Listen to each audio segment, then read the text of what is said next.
Agar tanang ichida nimadir harakat qilayotganini sezsang, kech bo'lishi mumkin. Amir aynan shuni his qildi. Amir bir necha kundan beri bezovta edi. Go'yoki ichida nimadir qimirlab yurgandek.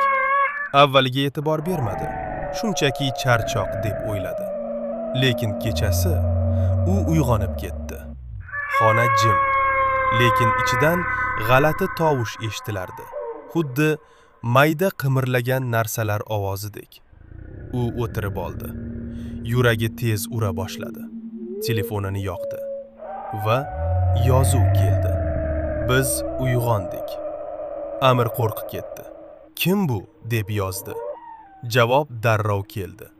Biz ichkaridamiz. Shu payt u tanasida harakatni aniq his qildi. Xuddi nimadir ichidan yuqoriga ko'tarilayotgandek. Nafasi tezlashdi. Ko'zgu oldiga bordi va o'ziga qaradi. Lekin uning ko'zlari o'zgargan edi. Ichida nimadir qimirlayotgandek. Telefon yana yondi. Endi navbat bizga. Ertasi kuni Amirning xonasi bo'sh edi. Faqat telefoni qoldi. Unda bitta yozuv bor edi.